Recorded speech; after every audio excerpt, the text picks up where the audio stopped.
On today's show, the Dallas Mavericks defense is 10th in the NBA, but how can they be better than that? We'll talk about that and the key to their defense so far in today's Locked On Mavs. I'm Luka Doncic, and this is Locked On Mavericks podcast. If you don't believe, you shouldn't be here. You are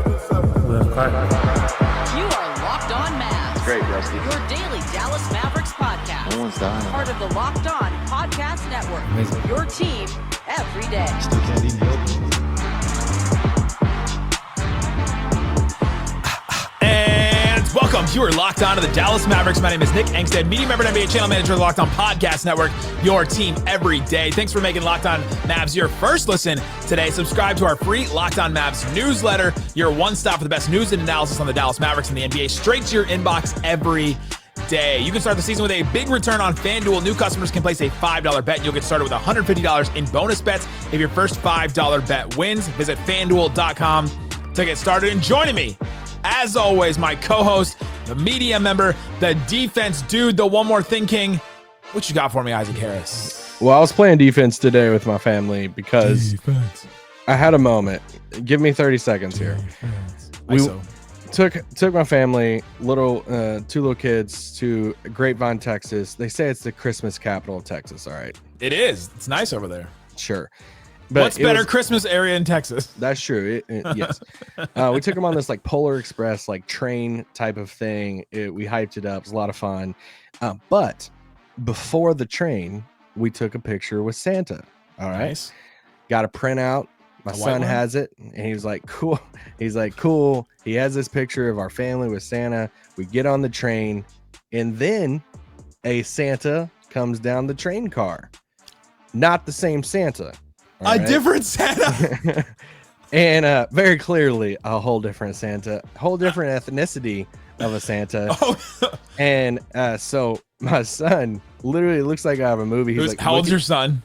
He's 6, and he's like looking at the picture, and he looks at me, and he's like, Popeye, one of them's not real. And I'm and he has this like sneaky look on his face looking at it, and so one of them's not real. I just didn't. He's like, it's not the same Santa, and I'm like, crap. What do I freaking do? Oh, it's easy, right? You just this one's just a helper. The other one's real. This one's just a helper. Yeah. Well, so then it just started the conversation. Like some people dress up as Santa, and like we're just having fun with it. But yeah, so. Do you show them the picture of the videos of the Santa convention, like in New York? I have not. You ever seen those where there's like 1,000 Santas like in the same? Don't want to rock his world that much. Yeah, right in the same street. Today's episode, we're going to rock your world, talk about the Dallas Mavericks defense. They're 10th in the NBA. We did this the other day with offense, where we talked about how the Mavs offense is top 5, but can they be elite? Can they get to that number? So let's talk about the Mavs defense being 10th. Can they get to 5? Because top 5 offensive defense that's a championship level team. We'll talk about that. We'll also mention the hiring of Rick Welts as the Mavs' new president of the business side, taking over for St. Marshall. There's one thing about that I was very interested in during the introductory press conference. We'll get into that a little bit later. But let's start here, Isaac Harris. Mavs defense, it's 10th in the NBA. According to Cleaning the Glass, they take out garbage time and all that. It's 11th other places. Parse wherever you'd like to parse. They're allowing 112 points per 100 possessions. They have the 13th ranked half-court defense, so it's a little bit worse there. They have the number 2 transition defense. I was kind of surprised to see that, actually. Like the eye test of the numbers did not match up in my view, but I think transition buckets usually stand out a lot more than the transition stops. The Mavs defense is 10th right now. What is the Dallas Mavericks defense doing well? Well, one, I do want to say this off the top. They are better this year. Like, and I'm glad you're leading with, hey, what are they doing well? Instead of this whole like, what they gotta be elite. How do we, looking at some of the ways to like pick apart their defense. But that's the cool thing about it, is because you look at the end of last year, they finished 18th in defensive rating according to NBA.com at the end of last year. They go into the playoffs, and then they go against the best teams in the league in defense. You look at the top 5 teams last year in defensive rating. You look at the Wolves, who are number 1 in defense. You look at OKC, who was 4th in the league in defense last year. And then they played the Celtics, who was 2nd in the league in defensive rating last year. So you play 3 of the top 5 teams in defense last year, and you beat 2 of those teams. So that's what. So Dallas finished 18th, and they go to the finals. And so I do want to say this, we're what 30 something percent, way through the season. The Mavericks are a better defensive team this year. Yeah. And that is with losing a Dereck Jones Jr. and replacing him with the Klay Thompson that, obviously we got Naji and different pieces of stuff, but I think a lot of people going into the season, including myself, was like, I think we're going to be one of the best offensives in the league. I'm really worried about the defense, and they're 10th in the league right now. Like, this is the thing. It's like, if you can finish as a top 10 in both of these, or at least be top half in defense, because I'm pretty confident that they're going to be in top 10, maybe probably top 5 in offense. That's a winning type of formula for this Mavs team. Absolutely. They also have lost games to injury too, a bunch to a bunch of different players. Talk about PJ being out for 5 games. Lively has been out for some games. They've missed a bunch of different guys here and there. I don't think I gave that enough credit when we did the offensive version of this. But yeah, there are 3.5 points per 100 possessions better defensively this year than they were last year. And last year was the whole year that was, before the trades, after the trades, all that combined. But still, it's the best defensive team they've had since 2022 when they allowed 110 points. And before that, it was like, you go back to 2017, they were 13th. You go back to 2012, they were 8th. Like that's the closest that they've been, the best defense that they've been as far as ranked in the league. And so they are better. And I think that's a good thing to point out right away. Yeah, and there's a couple different stats that look at how they've improved, or some of the ways they're really excelling at on defense right now. You look at opponent fast break points. Last year, they finished 26th in the league in opponent fast break points. I mean, this is kind of going with your transition thing here. Right now, they're 7th in the league. That's a big difference that they've put a focus on this year of like, hey, we're going to try to really limit and defend these fast break opportunities from the opposing team. You look at it, let's just look at field goal percentage overall from opponents. They're giving up a ton of shots. Like teams are getting shots against the Mavs. They're chucking up the shots. They're 25th in the league as far as opponent field goal attempts. But the nice number that follows that is they're 5th in the league in opponent field goal percentage. So it's telling you that, hey, these teams are getting a lot of shots up, but we're going to bust our butt to defend those shots and make those shots hard shots. So I think it shows you. There's some other player stuff I have, but like it shows you if there's one word that comes to me when I look at, hey, opponent field goal percentage is down and opponent fast break points is down. I highlight the word effort. They're giving the effort to play defense right now. Another stat that backs up the effort thing. The Mavs, according to Synergy, are the #1 team as far as guarded catch and shoot points per possession allowed. So when they guard a catch and shoot shot, they allow the least amount of points. They're 15th in unguarded points per possession. So it's not like this aberration. They're right in the middle average, but when they guard it, they go up to first. And I think that's another effort one where it's getting out, it's contesting, it's rotating on defense. And yeah, they'll have unguarded shots for sure, and they'll mess up rotations, and we'll obviously pick apart all those things. But they've been good in these areas, and they're 4th off of screens on defense, points per possession, according to Synergy. Like there's a bunch of different areas that I think they've been really well, or they've done really well this season so far. Yeah, I mean, I think you naturally, I think when you talk about the Mavericks defense, Luka's name's naturally going to come up. And look at some of Luka's steal numbers are pretty impressive this year when it comes to his steal stuff. I mean, I think he's still top 10 as far as steals in the NBA right now. No, I think steals per game. I think he's like 2nd. Oh, well, I didn't know if steals per game he's tied for 2 with DeJounte and with Tyrese Maxey. Let's go. Sorry, guys. Give him his credit. Coming from you, huh? Yeah. Don't you want to give Luka his credit? For Luka, it comes down to exactly what Jason Kidd said the other day. He said what? We're going to get t-shirts made with that quote. Make sure you say that quote. And why are we talking about Luka and his defense? Because when it comes to the playoffs or these big moments or the end of games, can you not have a weak link? And for Dallas, It comes down to when Luka's going to give the effort on defense. And that's not just two podcasters here saying that. This is Jason Kidd saying it post game of like, when Luka tries on defense, when he plays defense, we are a much better team. And he made a point about that. And that's when he joked about making t-shirts about it. And that's the head coach like talking about it pretty openly, because it is really an obvious thing. It's like, when Luka, and I get it, the whole battle back and forth is like, oh, look at Luka's defense and all this stuff. No one, to my knowledge, I don't think many people say Luka is a bad defender when he's given all of his effort on defense. It's right when he doesn't give the effort. He has that in him. That's the difference between him and like a Trey. I've said this before, like a Trey Young or somebody like that, to where like they don't have the size, they don't have the defensive capabilities. Luka has the size and the defensive capabilities. It's just a matter of, is he going to give the effort that night to play it? So he has it in him. Yeah, I think the quote was like Luka himself said, "I've got to put the effort in. I've got to bring the effort on that end," and that's why Kid was like, "We're gonna get T-shirts made with that quote. Make sure you say that quote." It was like, that part where Kid said, "Let's put it on a T-shirt," is an amazing. And it's not just, or I guess we need to take a break and come out. I want to continue. Say the thing. One more thing. And it's not just for Luka. It's not just the individual defense. A lot of times the effort on Luka's defensive part is when he gets beat backdoor, when he's not watching his defender and he's standing still, or when a sneaky thing he does in the paint sometimes is he'll like kind of park in the paint and he'll like point at his teammates and be like, "Hey, you go here, you rotate now here." You switch. And, now we switch. And he starts pointing away to where he just constantly just gets the defender close to him. That's where when he moves and stays moving and he stays with his defender, he doesn't get beat backdoor and all the stuff. That's when he's locked in defensively, this team, the ceiling for this team goes up so high, because then you don't have that guy that's getting targeted and all that stuff. Like, he's still going to get targeted, but he can hold his ground. He has it in him. Like, he has the defensive capability in him.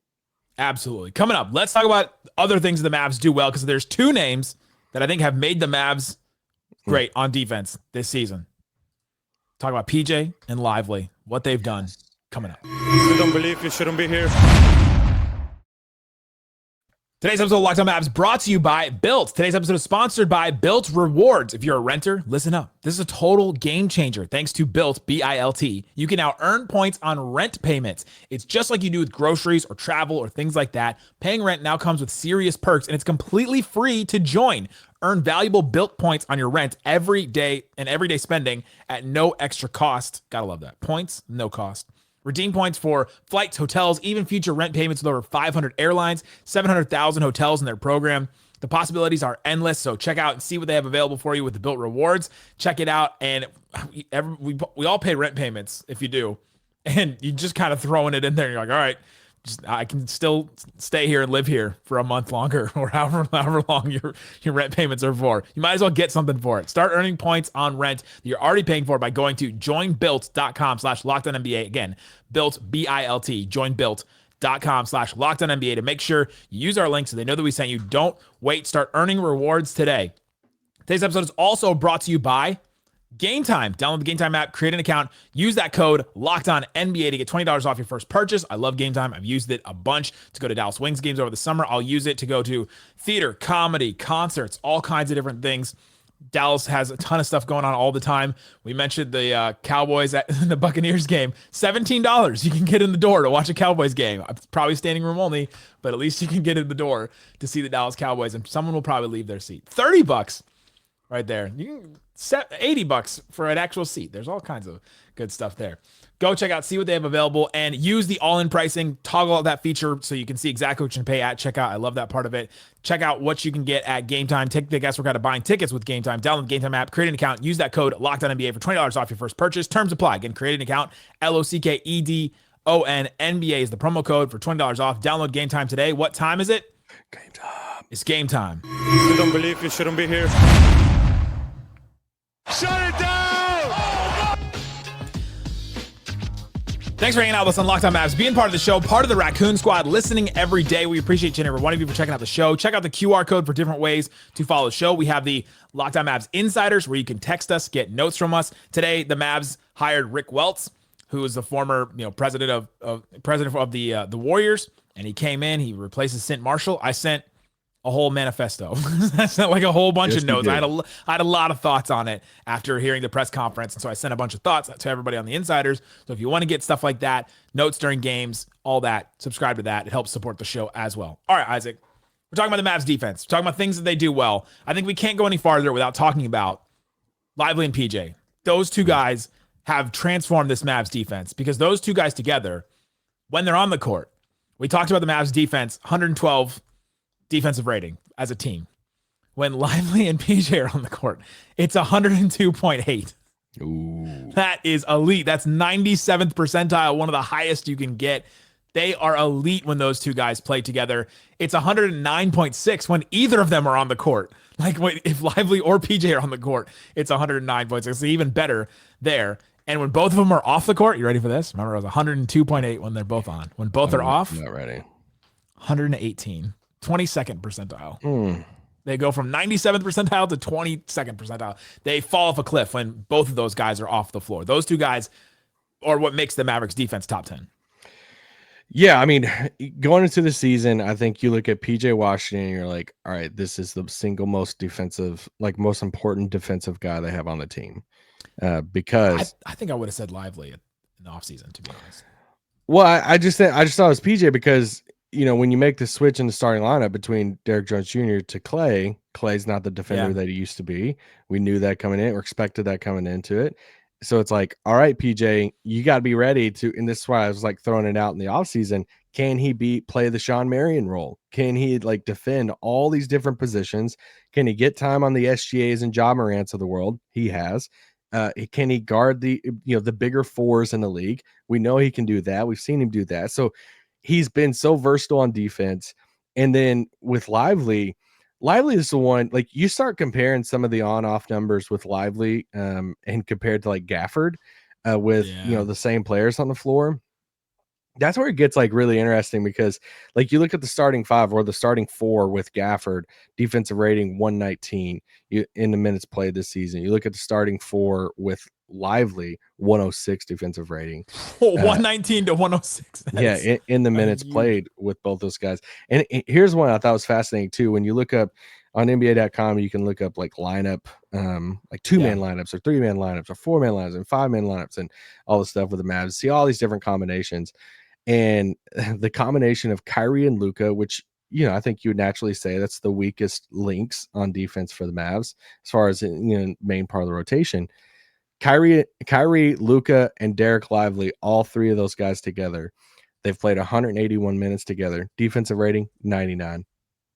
Oh, so 99 points allowed per 100 possessions. Yeah, so I think it's like 99.7. So it could, round up to 100 even. But that shows you the impact that Lively has. Like Lively is so good defensively that, I mean, we were talking about it over the offseason about like what awards he going to be in eventually. And I get it. Wemby's going to, carry this defensive player of the year award for years to come. But like Lively's going to be right there. Lively is that good defensively. And the biggest change for him is his ability to switch. And I get he's really aggressive on defense. He's got to work on the fouling. This is my thing with Jason Kidd. He's got to coach him up on some of that. He's gotten better at it, but it's still like that's like his number one thing is being too aggressive and playing out of position. I think he gets a bullcrap whistle from the calls or from the refs, but his ability to switch out and hold his own on the perimeter, that's what got Gafford off the floor in the playoffs. He can do that, and obviously we know he can protect the paint. Lively's a special defensive player. Very. And then you combine him with PJ. PJ's foul rate, by the way, is the lowest on the Mavs, 2.2%. He doesn't foul. He can defend a bunch of different positions. It's awesome to see those guys together. That combination, I think, has made them really, really great. They also the Mavs defense is 12 points per 100 possessions better when Lively is on the court compared to off. 12 points. Yeah, that's pretty wild. And you think about it of like Naji's a really good defender, but I would be surprised if they don't go and add, they try to add another like perimeter defender before the trade deadline. What if they do bring in, I mean, we've talked about a Herb Jones, but like Herb Jones, Matisse Thybulle. Crazy. But like, what if they do add another perimeter defender that's like in that top, I don't know, echelon of group? Well, I don't know. But it's like to where now you're throwing out these numbers of Herb Jones, PJ Washington, Dereck Lively, like, whoa, like what? what defensive potential do we have right now? They're already a good defensive team. They have the ability to get better at it before the deadline. That's what I came away with as the big picture. How do they become elite? How do they get to top 5? Is they'd have to add another player like that, because I think they're doing pretty much everything they can well right now. Maybe it's more continuity. Maybe there's obviously little things here and there that I'm going to point out coming up that we can talk about. But the big thing is they need to add another elite defender and like one elite point of attack defender to get them to I want to see 5. Grimes I actually elevate to that too. Oh, I would love that. Naji has not popped defensively as much as I expected him to. If you think about how he talked at media day and the way that people talked about Naji before he came in, Naji's offense has been awesome. He's definitely added to the team and been good. But his defense I expected his defense to pop and look near elite to me, and I haven't seen that yet. Maybe when he gets over this plague, hopefully he plays in this next game, he'll maybe eventually it'll take him a little longer to really gel in this Mavs defensive scheme. But that's something I'm really watching too, because I think he has the potential to do that. Him and Grimes both have the potential to get into that. I don't know that they'll be a Herb Jones or one of the Dyson Daniels or one of the best defenders in the NBA, but they can be really dang good.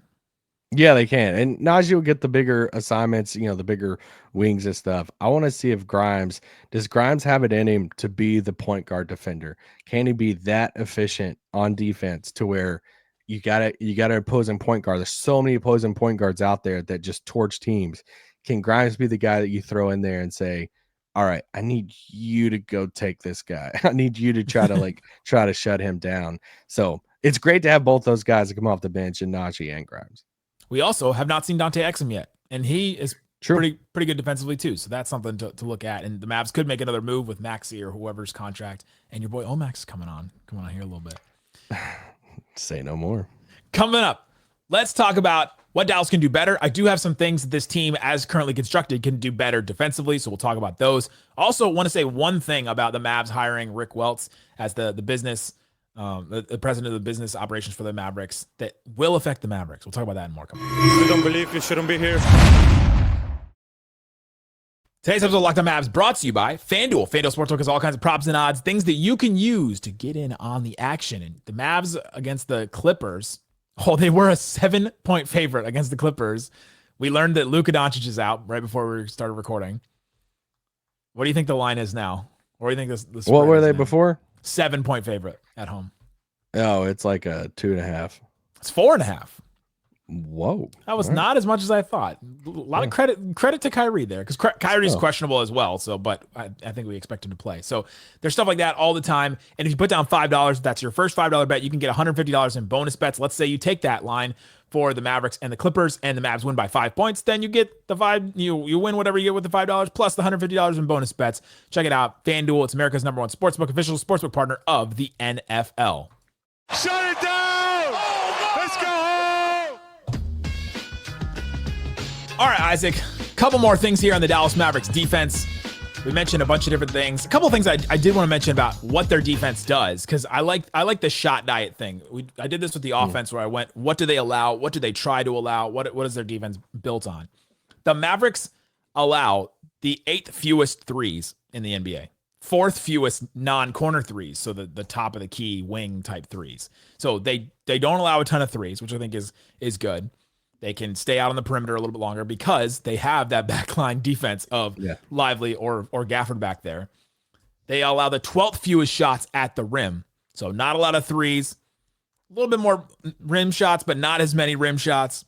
And then they allow the 7th most short mid shots, so they're forcing you off the 3-point line at the away from the rim, and in that little mid-range shot where it's like a floater and you've got to really take a tough shot there. And so if DeRozan's like, when can I play Dallas? Yeah, right. Naji's like, can I play you guys? Like, that's what he does. But so that's what the Mavericks try to allow. As far as what teams shoot against them, the Mavericks have the 5th lowest field goal percentage allowed at the rim, only 62.9%. That's that Lively. Also, I include Gafford in there too. They don't allow a lot at the rim. Mavs have done a good job, rotating and not allowing stuff at the rim.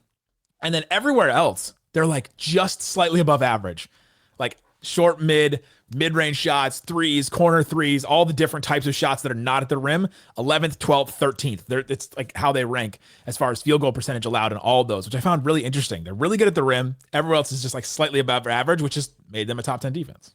Yeah. I mean, they're forcing them into shots that you want. You want long twos. I mean, if you're going to. Well, they're forcing them into the short mid, like the short twos. Which they're not super great. But non-threes, not at the rim. There correct. You go. There it is. Yep. Yeah.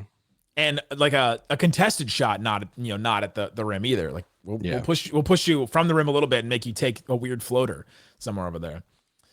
Stuff Dallas can do to be better. I had a couple things on this. I had two things. Mavs are 28th in the NBA in offensive rebounds allowed for 100 possessions, 12.3.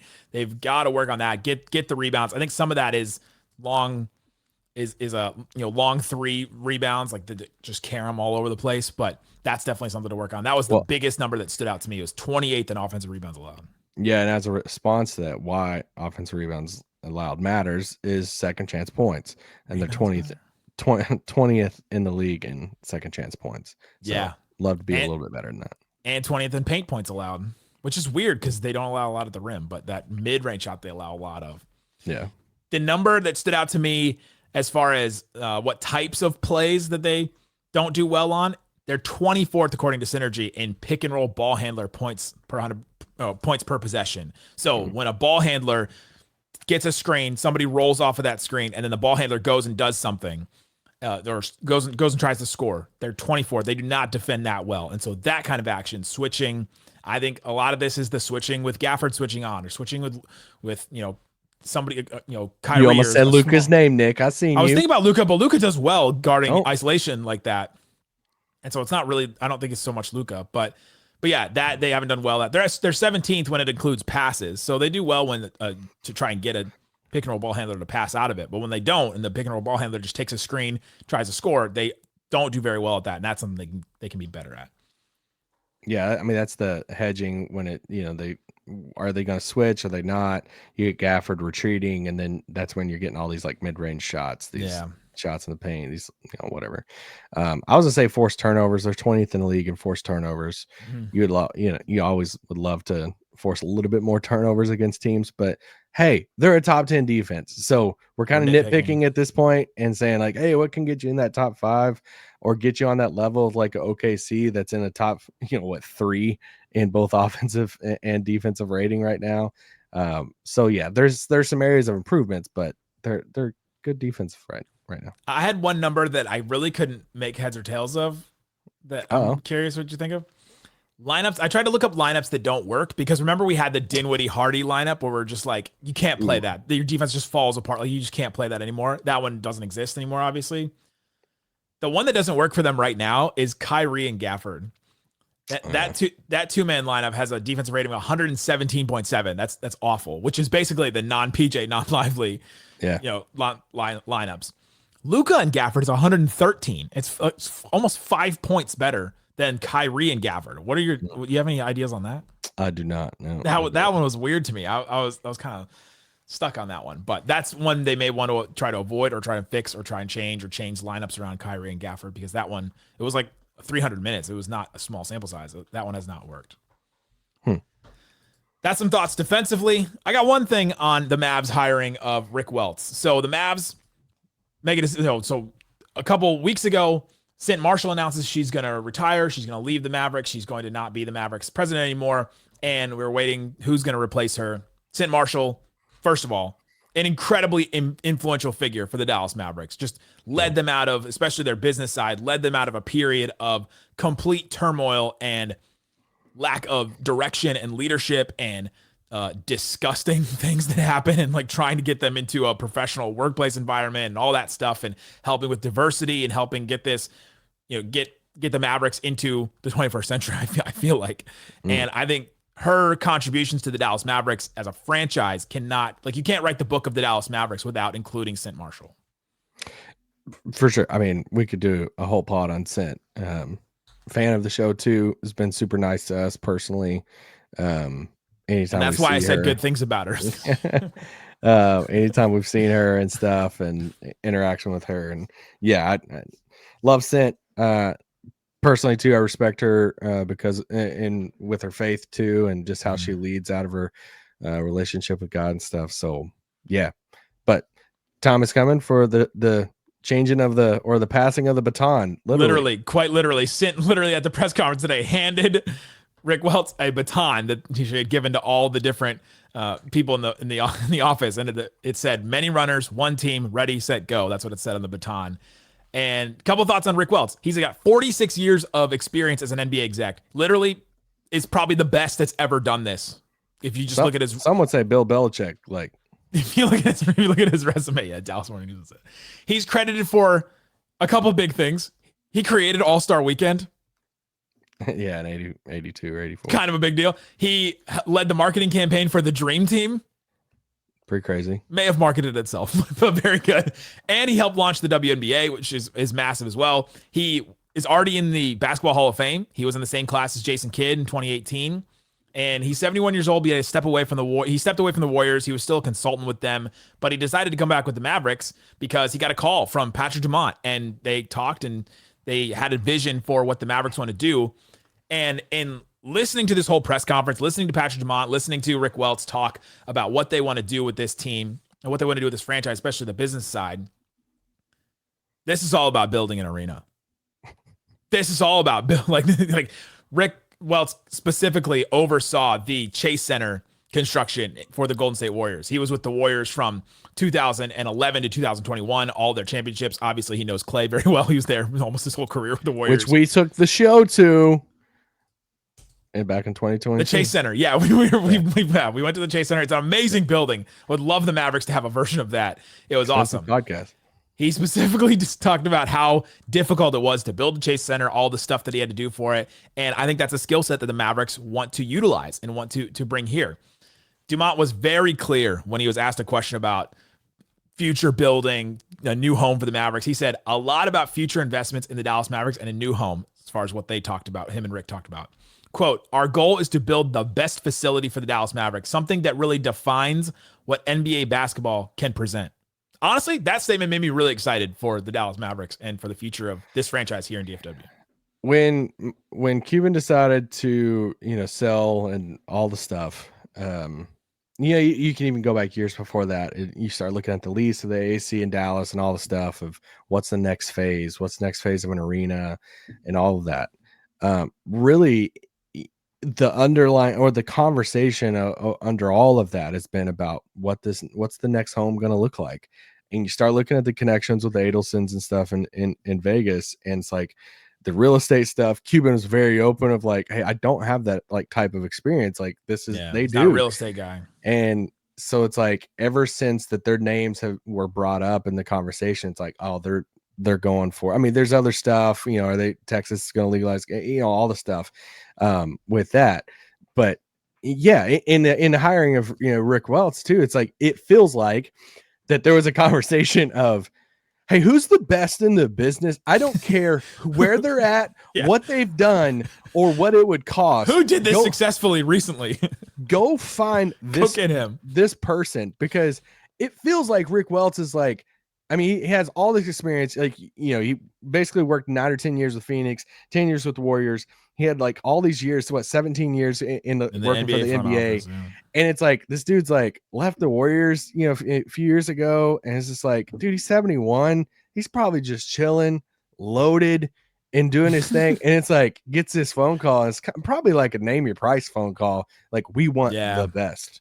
And I joked about the Belichick thing because Brad Townsend compared him to Bill Belichick because it's like they have the same birthday. No. But it was basically like, hey, go find me the best in the business at doing what we want this person to do. And it's like they called this guy and was like, all right, well, I mean, if y'all can get Rick Welts out of retirement, let's do it. Yeah. And now we have a 71-year-old that's doing a press conference. So he's probably getting it's probably a pretty good contract. And you know what? I fully believe the Dallas Mavericks are going to have the craziest, most insane arena experience years down the road. That's going to be built here in Dallas. That's going to be something that we've never seen before. Absolutely. I mean, yeah. Rick also mentioned one of the 3 biggest factors for team success. Do you know what he said? Uh-oh. Ownership. Those are his 3 biggest factors. So to me, I think this is an endorsement of Patrick Dumont. And I took that away from this press conference too, that a guy like Rick Welts would come in with his experience and give that endorsement of him. I think that was really great and something the Mavs fans should take solace in, I think. Yeah, I mean, I would endorse my boss who just gave me. I mean, but he didn't have an to come here. The amount of money, probably. He didn't have to come here. He could have. No, he didn't. No, he could have just stayed in San Francisco, in the Bay Area, and done his thing. And I actually don't know where he lives, but about to be Dallas. I'm assuming. I mean, yeah. So I think that's important that the Mavericks, the new facility, that's what this is all about. If you wondered, if you had any questions about it and all that. Guys, thanks for hanging out with us on Locked On Mavs. We appreciate each and every one of you. Check the QR code for different ways to follow the show, support the show, social accounts, all that different stuff. Thanks so much for listening to Locked On Mavs. We will be back tomorrow with a post-game show, Slightly and I, for the Clippers. Guys, thanks for listening to Locked On Mavs. Peace out. Boom.